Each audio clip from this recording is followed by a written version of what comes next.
Welcome to another episode of Rose Resource Room. Today I'm here with two amazing guests, and I'm just so excited to have them here. So, if you're a parent who's been wrestling with questions and you're trying to understand how your children's brain work, maybe you're trying to support them because their learning or cognitive abilities don't look the way that you expected. Whatever questions you have on attention, behavior, focus, all the things, you are in for a treat as these two ladies share all the things that they know. So, welcome to our show, Dr. Amy and Sandy. How are you doing today? Fantastic. How are you? Thanks Awesome, for having awesome. us. It is my absolute pleasure. So, before we get started, I just wanted to have you ladies introduce yourselves and then share how your work is different and how it complements each other. So, Sandy, why don't we start with you? Oh, that's a great question. I don't think anybody's ever asked us that in that way, Amy. My name is Sandy Zamalis. I am a board certified cognitive specialist and owner of two Learning RX centers in Virginia. I have a center in Stanton, Virginia, and one in Harrisonburg. And a fun little tidbit for your listeners is I was actually a homeschool mom in the CHAP organization about 20 years ago. Feels like forever ago. But I was a really active member. We were part of the York Homeschoolers Association. I lived in York, PA at the time. And so I am just really passionate about not only the cognitive training that I do now, because I transitioned to that after my kids left home, but helping homeschoolers understand their kids. Because I've kind of been in this conversation for a really long time of helping parents troubleshoot why different curriculums aren't working. And then it wasn't until I got that cognitive piece, that cognitive training piece under my belt that I was able to finally make the bridge and connect it all. So that's my day to day now is helping families. Awesome. Thank you for sharing, Dr. Amy. Well, I'm Dr. Amy Moore. I'm a cognitive psychologist, a board certified Christian counselor, host of the Brady Moms podcast, along with Sandy. And I have been working with neurodivergent learners for over 30 years. I started as a teacher and a curriculum coordinator before going back and getting a PhD in psychology. But I've been teaching teachers and coaching parents for that entire 30 years. And my passion is to find out what needs we haven't met that contribute to the struggles, not only with thinking and learning, but also those big emotions that we frequently see accompany struggles with thinking and learning. And so I'm I am no more alive than when I am actively troubleshooting, problem solving with parents to try to find out what's missing and how do we fill that gap. Thank you so much. I love that you made that distinction about the big feelings and the emotions actually come as a part of the learning. So the frustration is not necessarily a behavioral challenge as much as it is an expression, maybe not so emotionally intelligent, of saying, I'm struggling with this and I need help. So I think it's important for us to make that connection. Well, So, absolutely. And it actually is circular. yeah. So, those frustrations with thinking and learning can exacerbate the big emotions. But when we have big emotions, then we can't think and learn, right? Because the emotion part of our brain is hijacking the thinking part of our brain. So that's part of that problem solving, that troubleshooting is, what is the primary issue so Mhm. that then we can work on that first. Yeah, it's really fascinating. And I've even taught my children the language. I'm like, so tell me, is it the amygdala that got hijacked? Like, what exactly is happening? And they're starting to use the language. It's important for us to understand. I think the brain is fascinated. So before we jump in, I definitely wanted to level set, but really quickly, when would I talk to Dr. Amy and when would I talk to Sandy? I'm struggling with X, so call Dr. Amy. I'm struggling with Y, so call Sandy. And when do I need the both of you? So, Sandy is in the trenches, boots on the ground with cognitive skills remediation. And so, when we have a child who is struggling with thinking and learning, and we've identified that there is a cognitive skills gap, not only does Sandy help identify whether there's a cognitive skills gap and what that gap looks like, then she's the one that's going to remediate that gap.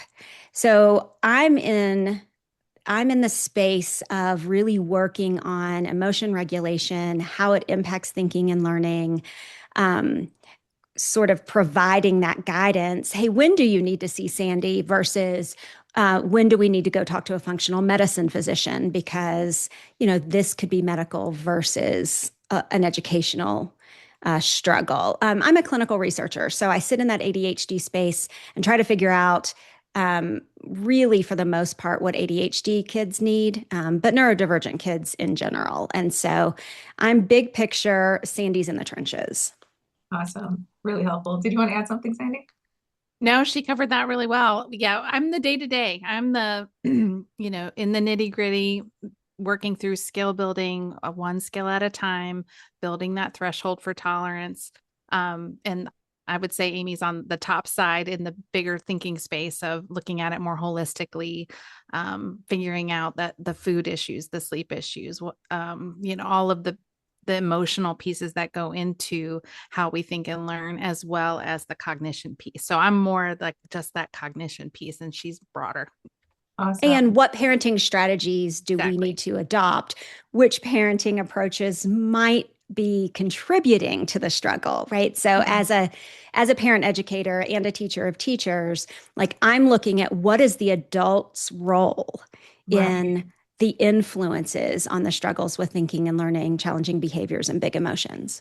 And how do we make those adjustments in a Correct. way that honors God, honors the parent, and honors the child?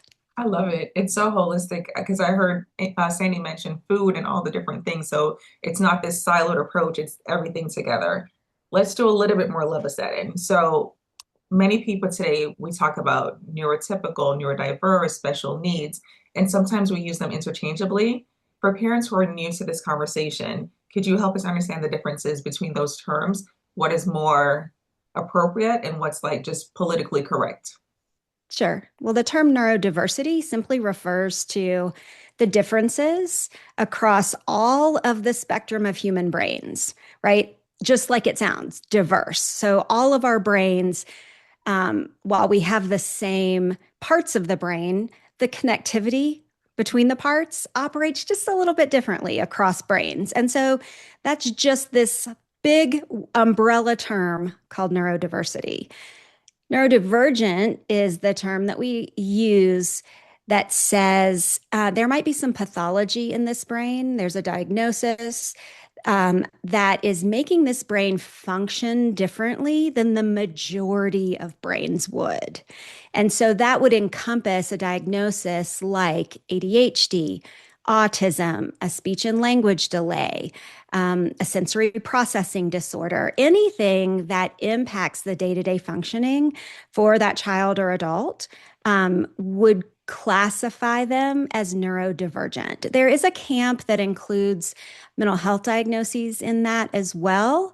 In our space, we're really looking at neurodevelopmental differences, things that actually can be remediated in terms of thinking and learning. That's the space we sit in. So I'm not saying that we can't include mental health diagnoses, but typically neurodivergent refers to those neurodevelopmental diagnoses.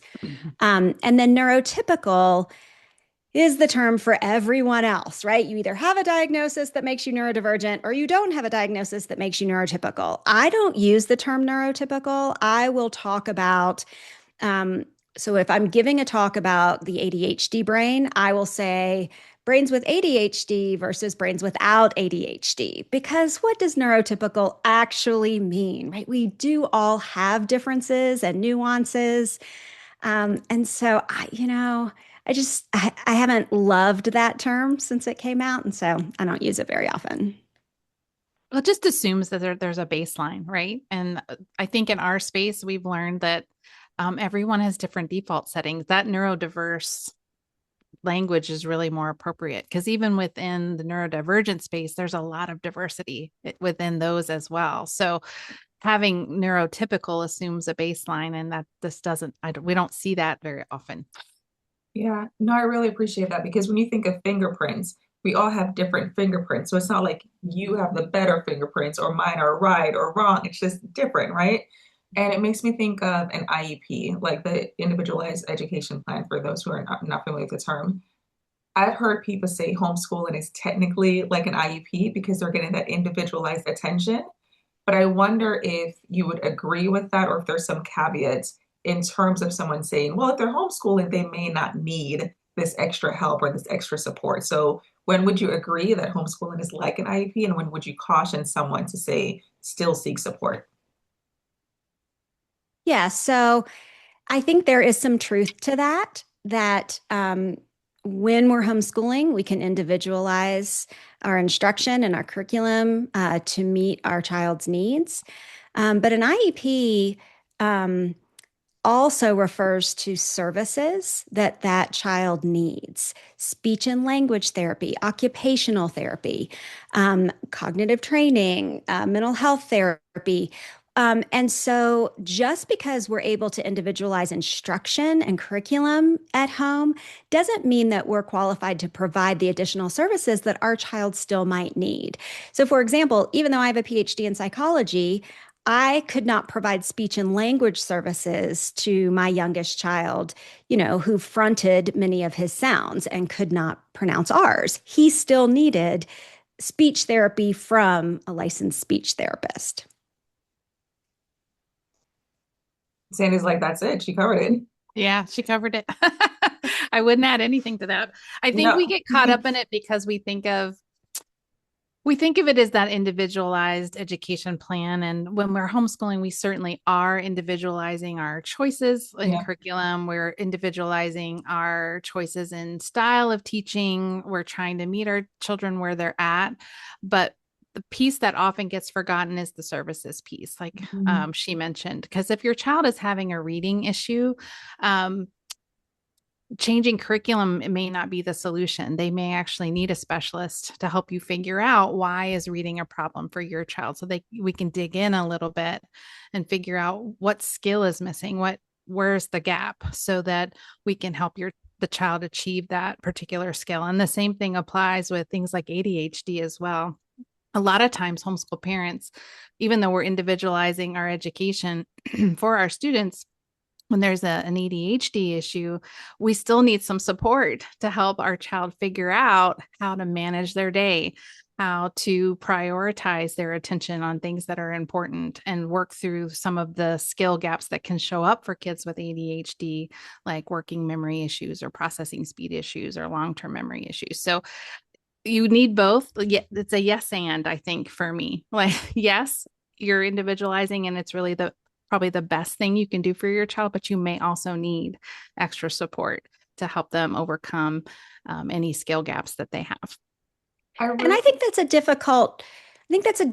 difficult thing for many homeschooling parents to wrestle with, because homeschooling parents tend to be DIYers, right? And so to be able to sit in that space and say, yes, I am fully capable of individualizing instruction for my child based on their interests and where they are in the spiral of math right now, right? We have to be able to recognize when we still need help, when we need to ask someone who has more expertise in this area than we do. And that's difficult. That's a difficult transition for many homeschooling parents to make. And I think that shows up a lot with like dealing with frustration tolerance at home for homeschooling parents, because that's, I think, the piece that a parent really needs help with. If you've got a child and they're hitting walls and that frustration tolerance is really low, it's really easy to like divert or try to move around the issue instead of working through the issue. Mhm. And so that's where someone who is a specialist and can help you dig a little bit to figure out where that frustration is coming from can help you as a parent, because just avoiding it is not going to help the child develop the muscle or strength they need to move through. And that's, as a parent, homeschooling parent, that's what we're looking for. We're looking for building strong independent learners. We're looking for kids who love to learn, and so they also do have to manage that frustration piece so that they could be everything God has intended them to be. Your last two comments just made me think of 25 questions. So I have to say that I love the perspective and the framing that you both use because it's so liberating and it's very empowering, right? So you talk about the balances, you talk about the nuances, but you mentioned the uniqueness. So it's not like when you talk about the differences, you're saying we think differently, right? Going back to my point about the fingerprints, we think differently. We have different fingerprints, but it's not about right or wrong, right? It's about providing that support. So my first question would be, when you think about families who are either navigating cultural pressure or societal expectations or personal feelings where they're like, I don't want to first admit that there's something off, different, or, that they're concerned about. And then you think about the well-meaning advice from friends where they're like, oh, it's fine, you're homeschooling, you can individualize it anyways. What would you say to that person who, like, what advice would you give, and what would you say it's comforting advice, but potentially dangerous? It's a loaded question. Sure, it is. I actually love the question because so often, again, we want to be in that space of thinking I can meet my child's needs. I'm doing the best thing I can educationally for my child, and so they're not being bullied anymore. I've brought them home, right? We feel like we're doing the best thing for our child, right? We've got this.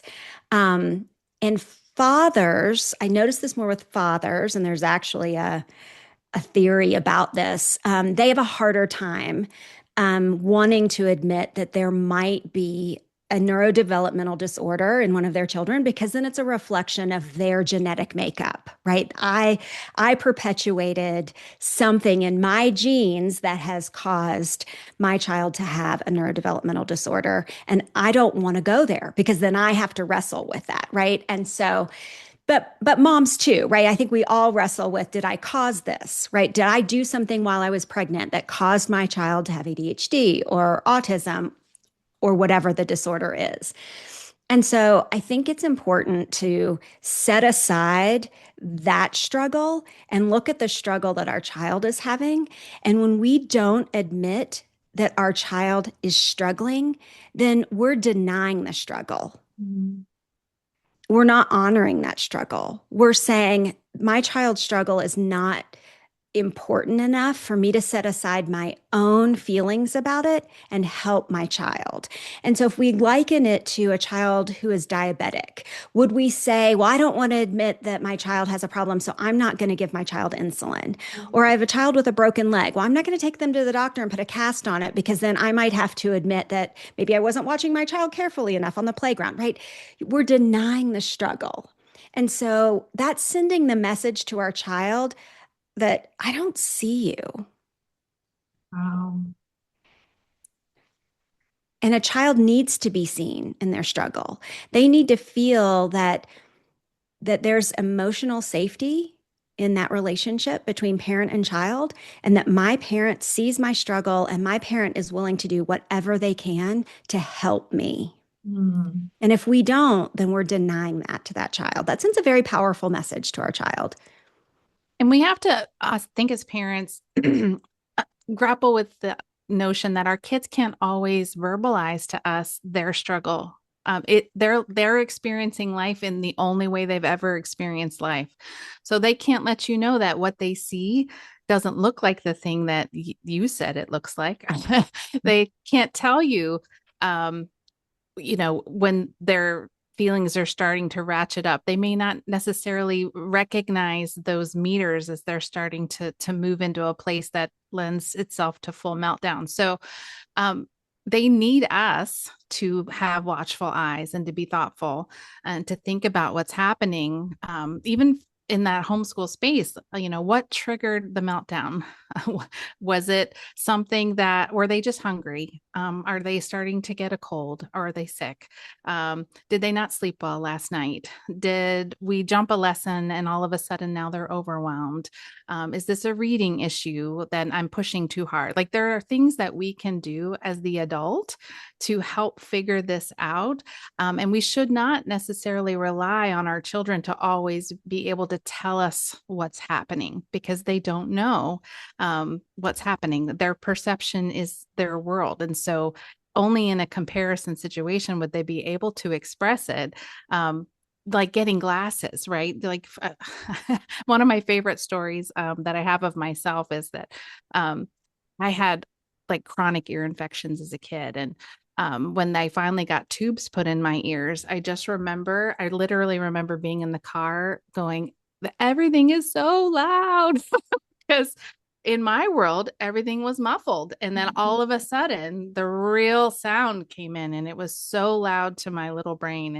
And it took a while to, figure that out. And I'm sure my mom had mom guilt that. That I couldn't hear for a while. And I know, same thing happens, like I said, with glasses. You're going around and all of a sudden you realize your kid can't see. And so you get the glasses, and how long have they not been able to see? So coming to terms with that as an adult, and just really owning that our kids need us to be their eyes and ears and to really think through all what's triggering and problem solving all of the issues that we're seeing so that, like Amy said, your child feels seen. Because you can ask clarifying questions. You can try to get them to communicate with you to see if you can investigate it a little further, but they need your guidance in that process. What the two of you just shared is life-changing for anyone who is either on the fence or struggling. Because a lot of times when you think of the guilt or the shame, and like even the studies that Dr. Amy mentioned in terms of like the dad's thinking from like an ego perspective, like, wait, this is my fault, right? Like I see how the parents can kind of wallow in that guilt, but at the same token, what you said, Dr. Amy, was so important in terms of when you deny that struggle, whether you verbally say it or in the back of your mind, you don't, you just think it, or Sandy, to your point where you just kind of avoid it. When we deny that struggle, we delay the support, right? So like everything you said just resonated so deeply. And I wonder how much of like you hear these messages like, don't worry, they'll grow out of it, or you're overacting, just push through. Like how much support would a child be able to receive if we didn't look at it as this earth-shattering thing? I'm going to share a quick story, and it's not meant to trivialize, a parent who has like, who's going through things of this nature. But this weekend, I took my boys to Urban Air Adventure. A petri dish of germs. But anyways, they knew they were going to go. So the night before I said, okay, guys, get your clothes ready. So Saturday morning we'll leave early. For reference, I do not go anywhere on a Saturday. I am so stingy with my weekends. I do not like to be out, but I wanted to take them. So we had everything planned in the morning. In my head, everyone is going to shower. They're going to put their clothes on and we're going to leave. And that's going to be it. They end up having, my older two end up having some conversation about something. Maybe someone sat on my bed, someone had my toy, something so trivial that I can't even remember. But the reason I'm sharing it is I took it so personally because in my head, I am the best mom about to take these kids to some fascinating place. And here they are arguing over some silly thing that I can't even remember. But my point in saying that is sometimes we take these things so personally, like it's my fault. Now I feel guilty. Now I feel shame. If I remove myself from that situation on that Saturday morning, instead of being so offended that they would have the nerve to argue and all I need them to do is get dressed and leave, to, again, not to trivialize it, but if we could say to ourselves, the examples you gave were so profound. My child cannot see, they need an assisted device. My child's leg is broken, they need crutches, they need a scooter. Like those things are so natural and normal for us. But when it comes to cognitive or neurological or something else, it's like, oh no, we can't do that because I have to admit failure. And it's not failure. Like you didn't do anything. Well, it's so hidden. Absolutely. Yeah, those things are hidden. And they're often attributed to behavioral issues, right? Like I won't do this. It's a will or won't versus a can or can't conversation. And so I think that's the important piece. Yet there are times when our kids are being defiant and, maybe not doing something that we need them to do. Mm-hmm. But more often than not, it's a can or can't issue that we've got to kind of grapple with as adults. Yeah, Dr. Ross Green, who wrote the book, The Explosive Child, and he's the creator of the collaborative problem solving model. He says kids do well if they can. And so our job as parents is to identify what skills is my child missing that's keeping them from being able to succeed in this situation. And so sometimes that might be a cognitive skill. Sometimes that might be a social skill or an emotional skill. And so that's our job. We put on our detective hats and we say, what skill is my child missing right now? What's the barrier to success here? And is it sometimes the way we're communicating? Sure, we have to make changes too, right? Nothing changes if nothing changes, and that change starts with us. And so we might have to make adjustments, and that's hard as parents. But that's our job. It's our job to do whatever we need to do to set our child up for success in life. Yeah. So when you mentioned the frustration piece, it made me think that, there may be parents struggling to understand the difference between maybe a behavioral challenge and a cognitive processing difference, especially after disruptions of COVID. Like there's some children who have skill gaps and learning gaps that have not been covered or taken care of because of COVID. So when you think of, and I can't believe I'm talking about COVID in 2026, but anyways, when you think of those potential learning gaps and social changes, can you share practical or concrete examples of what a cognitive or processing challenge may look like versus something that's just a behavioral challenge? Go ahead, Sandy. You want me to go? Yeah. So a cognitive challenge might look like, for example, does your child struggle to retain and hold information? So you've taught the lesson, you think they've got it, and then they go to sleep at night and they wake up the next day and they don't remember any of it. Right? That would indicate there's a cognitive piece to that puzzle. Do they take a long time to catch on to things? Like when you're going through information, does it take just a little bit longer to click for one child over another? We're going to look at those kinds of things. Does their brain run too fast? Are they impulsive? They're having a hard time slowing their brain down enough that they can access their logic and reasoning skills. Do they struggle with pattern recognition? Do they struggle with sound processing? Can they hear the phonemes in words? Can they take them apart? Can they put them back together again? All of those pieces would be what we would look at on that cognitive side of the equation to help us figure out what's going on the learning side. Because kids they can build knowledge and still struggle cognitively. They're two kind of separate parallel universes in how our brain processes information. And the problem for students is that they get frustrated when it's really labor intensive to get that knowledge to build. That's when we get frustrated as parents and educators. That's when they get frustrated because they're having to work really hard to get that information to stick. And so we've got to look at that cognitive piece of the puzzle to figure out what's going on. Yeah. And then that's going to contribute to the behavioral manifestations of that struggle. Strong working memory is a big piece of emotion regulation. Mhm. Here's why. Working memory is that ability to hold multiple pieces of information in mind and then act on those pieces of information. If we are upset about something, we need to be able to hold all the alternative explanations for why this is happening and be able to strategize what are the alternative ways that I can manage this situation.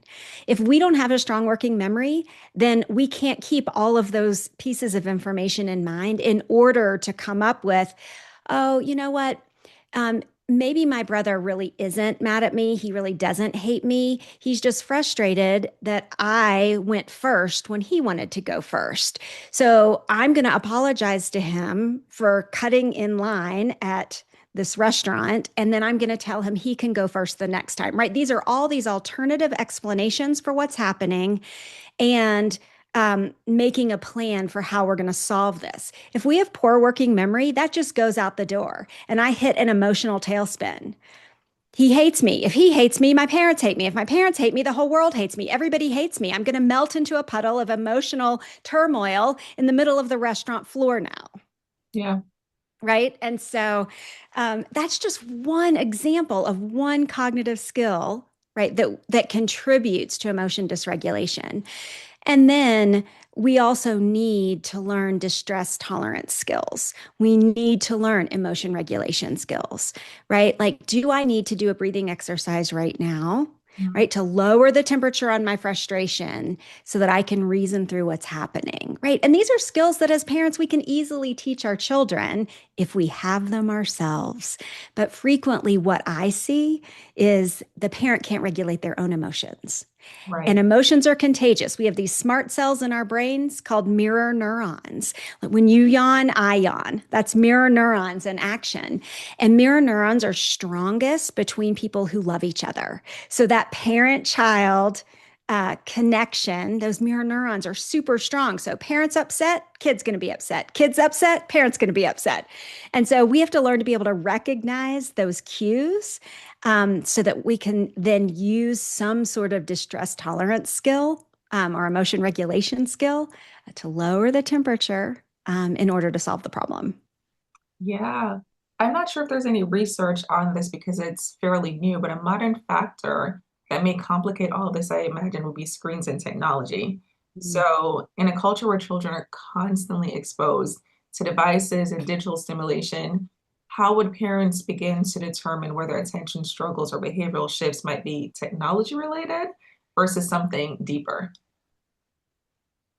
You want to take that, Sandy? That's a great question. I wish I don't have the research off the top of my head, and I'll let Amy chime in on what she knows. In general, what we usually recommend in our centers is that parents try to limit screens. There's a reason for that, for just the attention piece. Most of the stuff that our kids are watching on the internet anymore, it's really geared towards um, fast moving pictures, fast moving pieces of information coming at them, and that does not help them build sustained attention like we would like to see for children. So for that reason alone, I typically recommend kind of limiting screens as much as you can. But there's also the visual processing piece of that puzzle for me, which I don't, like I said, this is all anecdotal for me, but I've definitely noticed a shift in the last, I would say, 10 years or so in the ability for kids to use their imaginations Yeah. because of how much screen time they have. Mhm. Um, Kids need more time imagining, drawing, thinking of stories in their heads.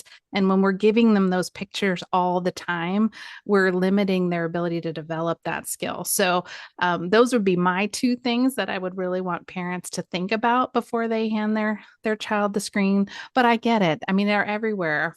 So it's just a really hard battle to do. Yeah. And I wouldn't take them away entirely.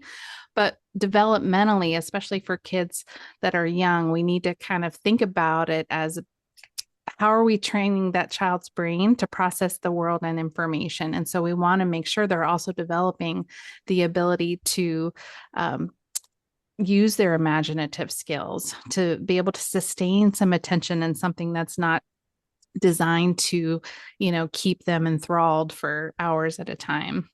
Yeah, Dr. Amy, Yeah. I'd love to hear from you as well. I just wanted to really quickly say it's important. I love that you talked about imagination because Mhm. I was reading a book with my kids, either Little Woman or Charlotte's Web, I can't remember. But I said, all right, guys, now that we've read the book, let's watch the movie. And I found like some black and white picture. And I remember one kid saying, huh, that's not how I imagined her in my head. And I was like, oh, that's really good. So, they had this whole picture in their head based on us reading out loud. And when they watched it, they're like, yeah, there's a disconnect. I thought you'd be a this or that. So I thought that was really important. So, Dr. Amy, before you respond, I also wanted to know if you thought all screens were created equal. So, a kid doing FaceTime with a family member versus an online class live or pre recorded versus hit 'em up dopamine, fast moving. Like, would you say screen time is just screen time because it affects melatonin and all the other things, or is No. there a difference? Okay. No, all screens are not created equal. And so first, let me just say, and this is not always a popular opinion. I get pushback on social media anytime we post my comments about screen time because I'm not anti-screen time. In fact, I feel very strongly about not taking our teenagers' phone away as a consequence for misbehavior because I think, well, I know from research that connection is the number one buffer against mental health crisis. And when we cut off a teenager from a connection with their friends, then that actually worsens what's happening with their mental health. So they're not all created equal. And I don't think that we should make black and white decisions like that. Mm-hmm.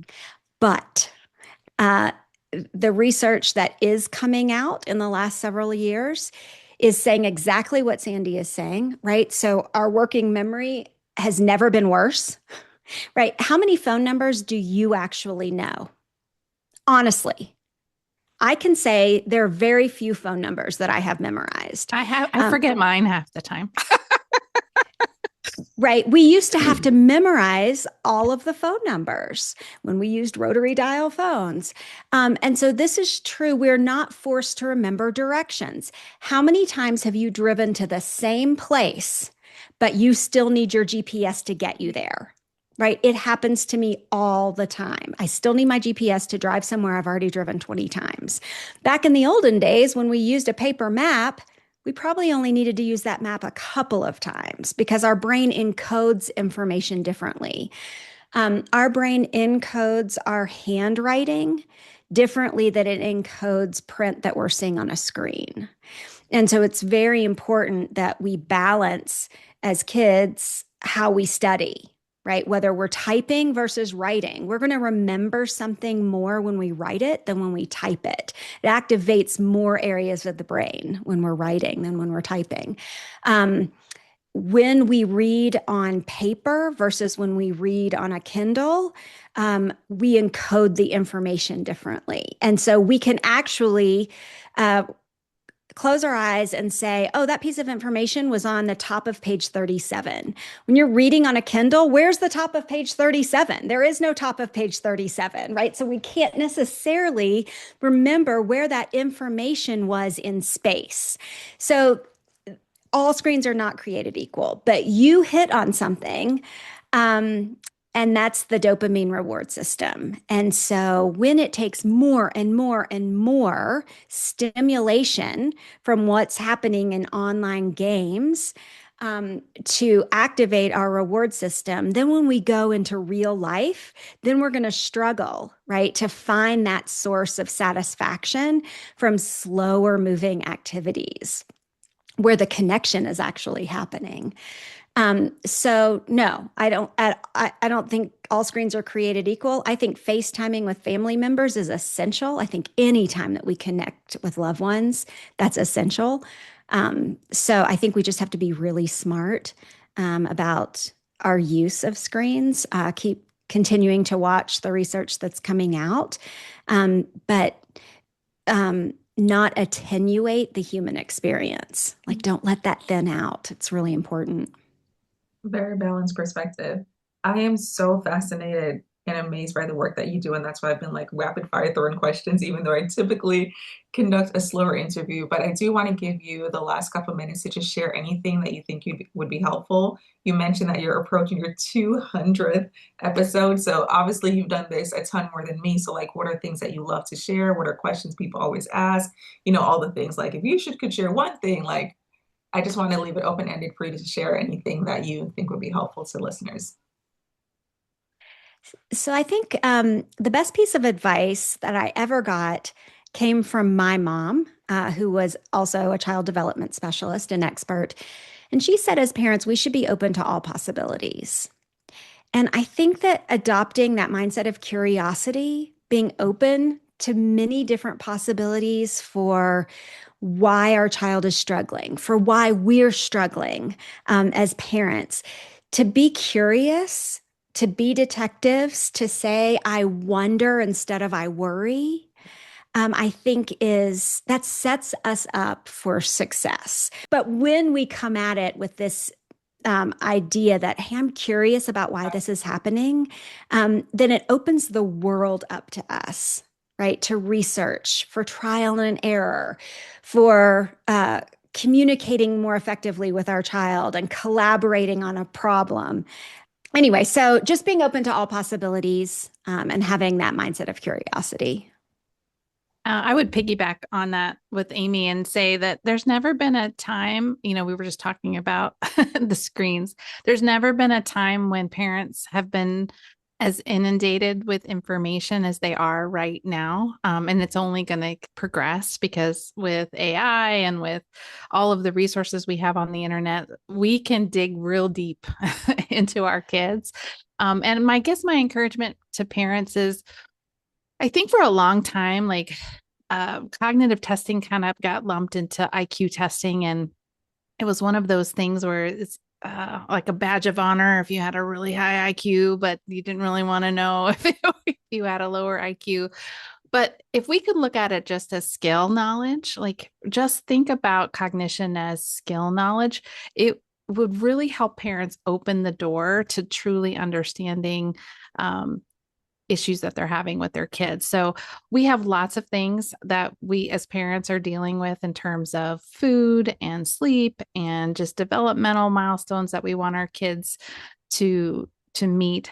But let's also not be afraid to look at that cognitive piece because that affects the executive functioning piece. And if there's any stress or frustration in the parenting landscape, it usually lands in those two places.